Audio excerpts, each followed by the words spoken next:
Hello, this is National Chess Master Rats to continue my video series at chess.com of the correspondence team match played between my video lessons group and the team from CARPE DIEM.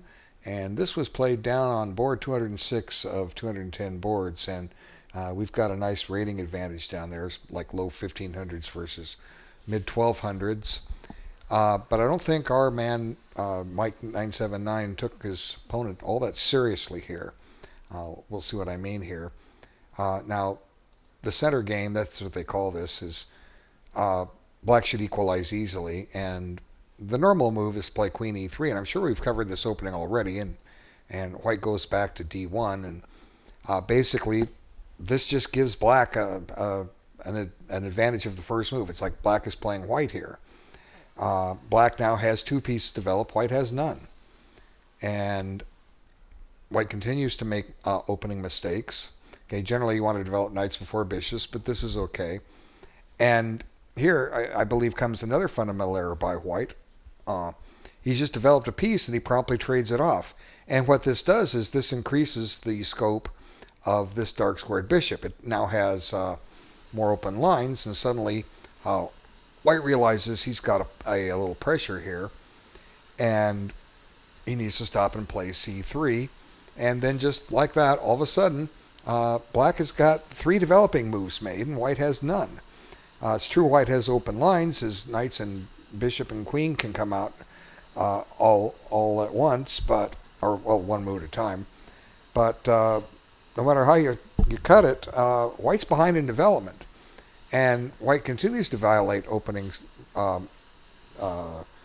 strategy rules and norms by putting out his bishops first. Now here, I strongly believe that black misplayed his hand.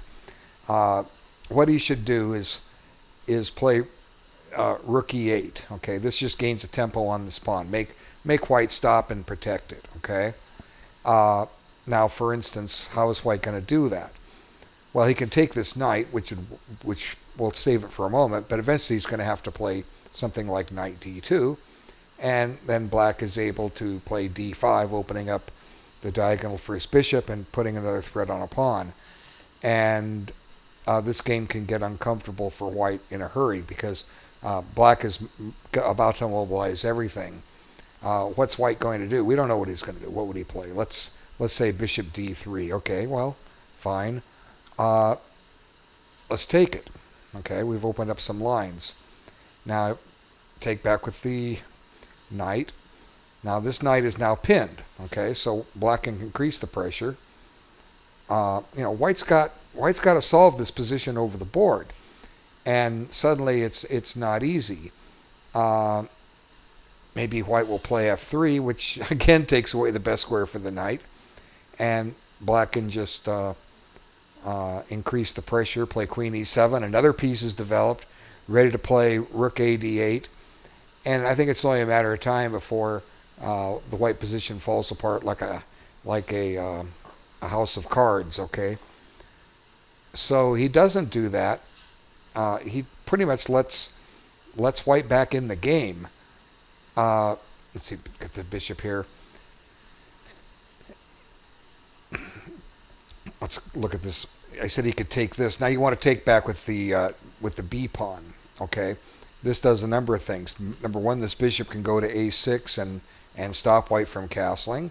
It supports a d5 break. Once again, this pawn is under pressure. If knight d2, hello d5, and black is threatening to win a pawn. But anyway, he doesn't do that. Black in turn says, well, I got all these tempos. Let me give some of them back. Well, I don't think he rationalized it like that, but in effect, that's what he does. a6. There's no need to play this move. If white wants to take, let him take. He's already shown his hand he's willing to take on this side of the board. Why waste a move to make him take, okay?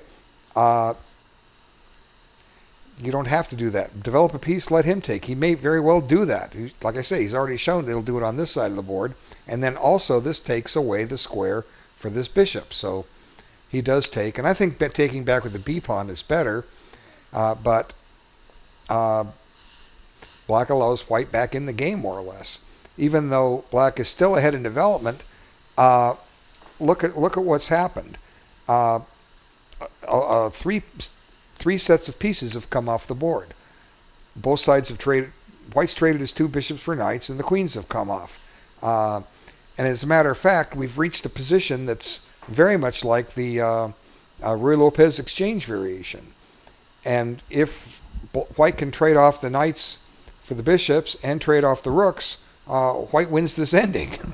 That's the whole idea of the Ruy Lopez exchange. Get down to a king and pawn ending, using the 4-on-3 majority to outduel the impotent 4-on-3 majority in this side. Black can't force a pass pawn on the queen side, but White can on the king side. And now White is catching up in development. See, he's not that far behind now. And I really think that Black played too quick. Now he plays his bishop out. Okay, that's fine. But doesn't really have a lot of scope. It's just eyeballing this. And now Black wastes a tempo.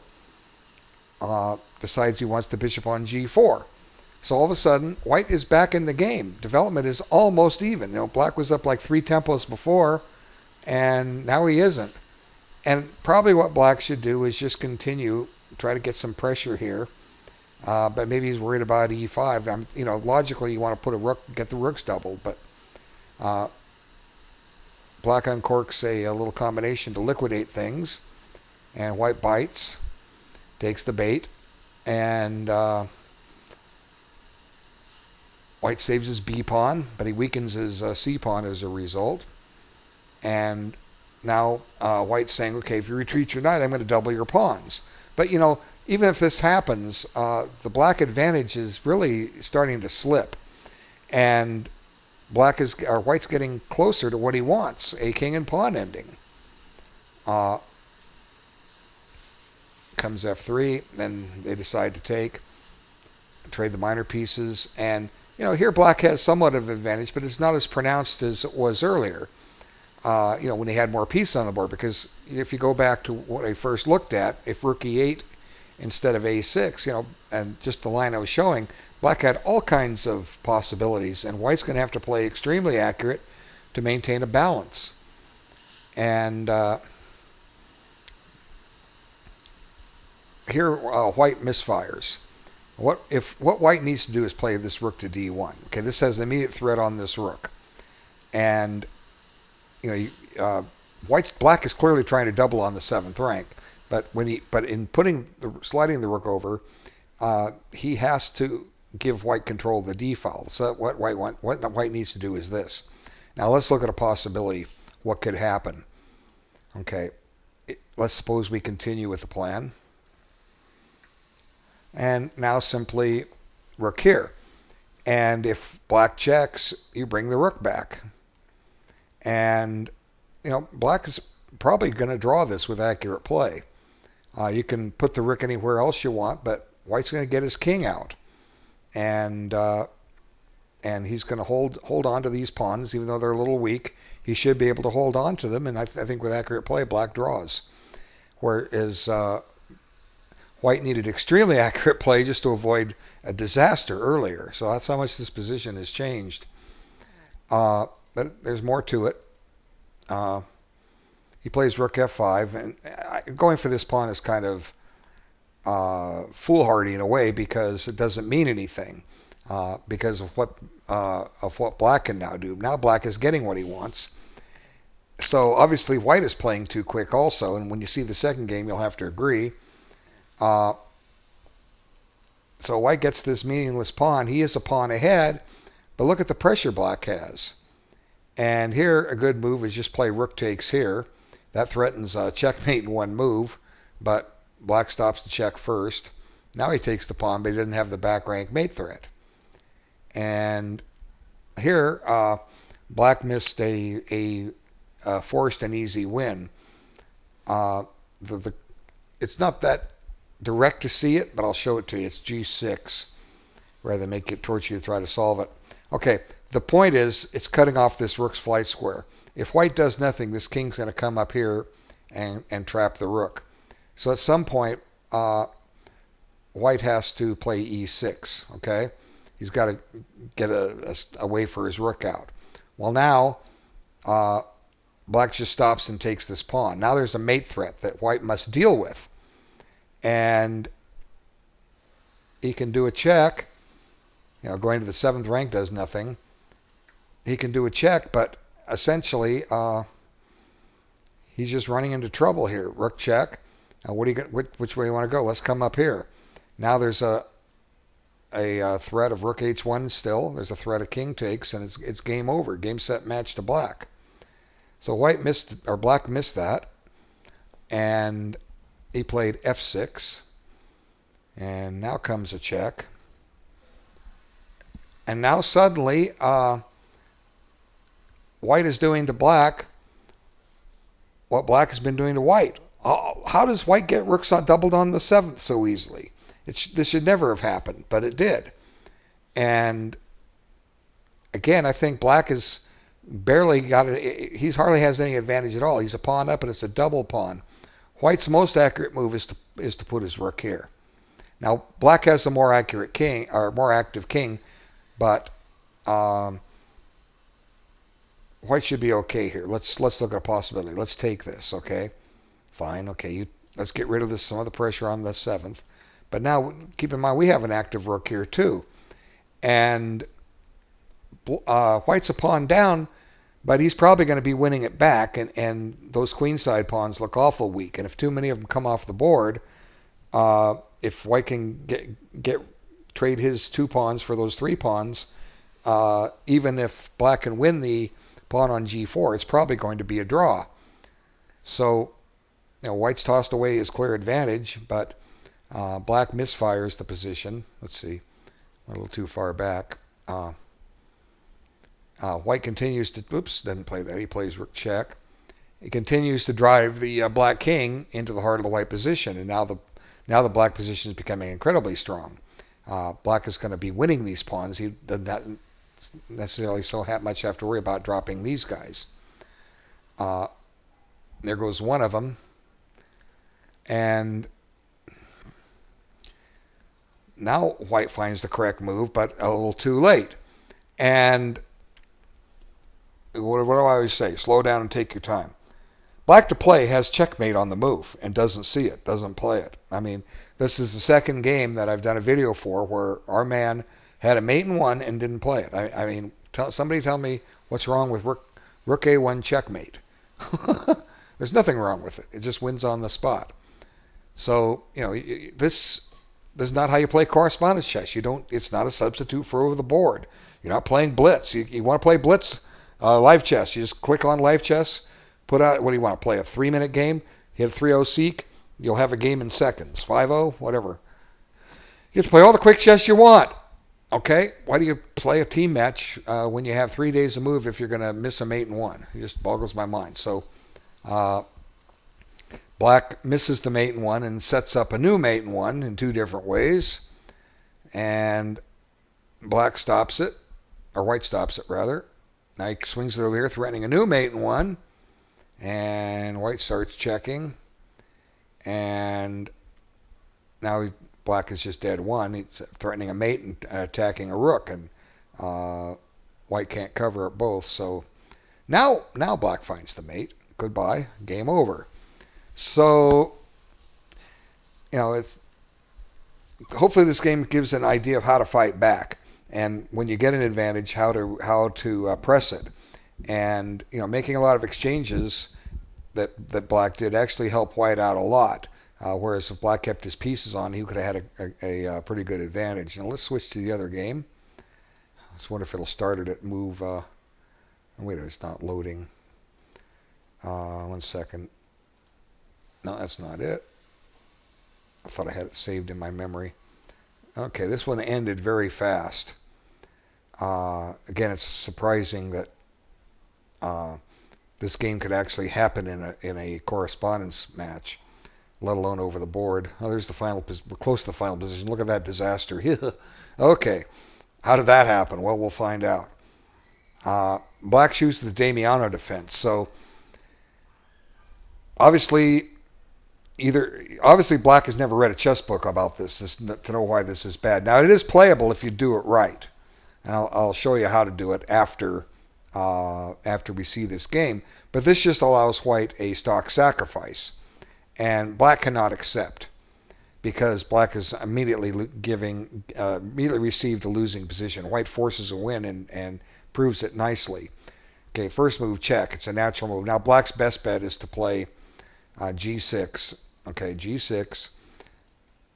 And at least black is getting something. Not much.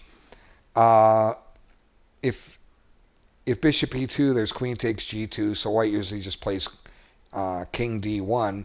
But guess what? White's up a rook and a pawn for the knight, and threatening a couple of guys here. So black needs to be very careful. What's the best move? Let's see. King f7, just give up the pawn, but white's for choice here.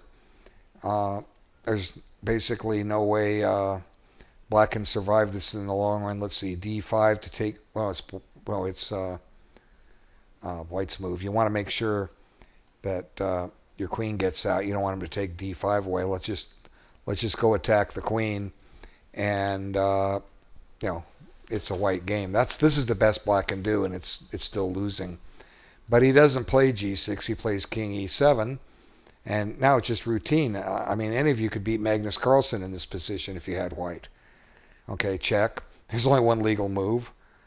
Check. Now, probably the best thing is to play d5, but it doesn't matter. The bishop's just going to gobble it. At least you have a way to get this bishop out. And now comes another check. One legal move. Now, a discovered check. And now black has two legal moves. He can put his queen here and get mated on the spot, or he can play what he played, g5. And the attack is not over. Now the threat is bishop takes g5 check, forking the king and queen, or pawn takes double check, and the attack rages. So black develops his queen to try to help, but it doesn't matter. Here comes a pawn fork, and now black's losing his queen. He should resign, but he plays here, and white grabs the queen with check, and black has but one legal move again, and now white has his choice of checkmates.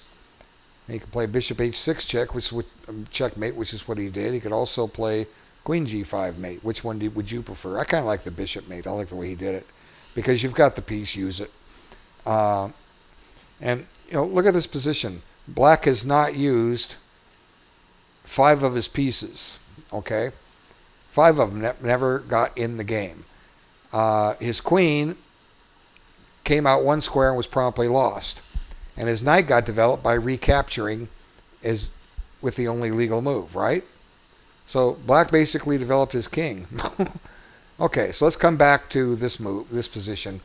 I think there are some people that actually play this trying to lull white to sleep. Because if white's knowledgeable about chess, he's going to play knight takes e5. You have to kind of play it like this. The point being, if white retreats the knight, you get the pawn back. Well, it's not that easy. White's got better. And, I would still prefer white even in this position. This queen is exposed. We're going to be developing with tempo. I would still prefer white there. But at least black doesn't have a disaster on his hands. But white doesn't have to. Whoop, let's go back here. Let's see. I don't think you have time for this because, I'll show you don't. Okay. Now comes this, and now there's a check here. And white breaks the check, and black can come back and take this knight, and suddenly it's black who's winning. So how did I get to this? Or with queen h5. So I think I'm kind of confusing this with the Petrov. In the Petrov, here, let me show you what I'm talking about. This is another one you can bait somebody into. And I've seen people that do this. Okay. They go ahead and take this pawn, and then white says, oh, I'm going to win, because as soon as that knight moves, I get my knight c6 check. Well, what black does here is puts his queen here, and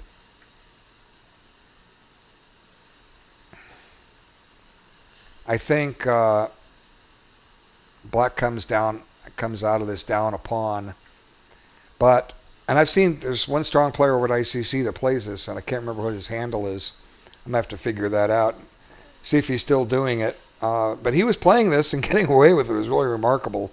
Probably at Bliss Chess, probably irritating a lot of people that he would win with black out of this opening. I mean, even if white can take with the pawn or the queen, but white's just a clear pawn up, and how can black hope to win this? Well, God me, I don't know. I remember looking at his games once and thought, man, that's pretty clever. Maybe I should try that, and I didn't take enough notes. I'm just kind of playing around here. Let's see, c3, man, let's develop the bishop. You know, we're pawn up, we'll trade pieces. I don't think black has much hope here, but he found ways to do it. So, coming back to queen e7, I don't think white has time for d4. I guess maybe black can now snatch the knight because this queen takes e5 isn't with check. So I guess what I was saying is after queen e7, the knight does have to come back, and queen takes, and bishop e7. And I'm happy to play white here. I think you should be too. You know, knight c3 is coming. You can't stop it. You know, bishop b4 is kind of silly. That's would be similar to the other game we just looked at. You know, and if he takes, hey, I got a new square here. Well, I guess to maybe stop you from castling, but you know, block it with d6, I suppose. But I'm happy to play. White here, d4 or d5 rather. Knight c3 anyway. Queen's got to go somewhere. Let's put her on. It's dangerous to put her on g6 because white's got tricks. Attack the queen again. You can't take it because of bishop h5. And where's this queen going to go? Come up here. And let's see. Has white overextended himself? Let's see. Knight d3 just blocks the d pawn. But I don't know, maybe black can get away with queen g6, and you know, white doesn't have to get cute. He can just castle. Oh, look, black has to threaten a mate in one. Whoop-de-doo. Okay, hello. Hello, queen. Where are you going to go? Let's see. Queen here attacks the knight. Yeah. Maybe black's getting somewhere. You don't have time for d4. Let's do it safe. Let's just put the knight on e1. Okay. And black has no development, and white's going to play king h1 and make this bishop retreat in a moment, and then I'll happily come back to f3. Okay, let's develop a piece for black. Okay, where do we want to go? d6. I don't care about this pawn here. I'm not throwing anything I should worry about. d4. Knight here. Now king here. Let's get this done. Let's park this bishop. Hey, look. We might be pressuring c2, but it's defended. Uh-oh, I've been forgetting about this. How long has that been sitting there? See, it's back again. It's threatened as soon as white plays knight e1. And yeah, looks like black's losing this. Bishop, the queen has to stay on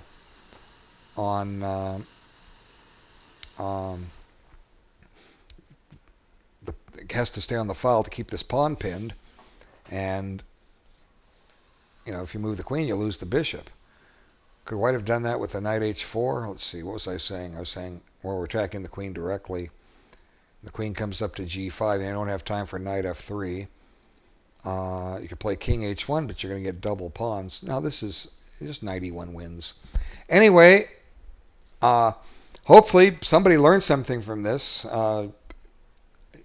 It's going to be rare that you run into somebody so cooperative as this to play the Damiano defense and get a really bad game. But if you want to try it, try the lines that I just showed you. You know, you can play queen e7 and survive, but but you're not going to, there's no way you're going to get an advantage. You're just going to fall behind in development. Anyway, enjoy looking at the games, and thanks for looking at the video, and I'll be back soon with more. Take care.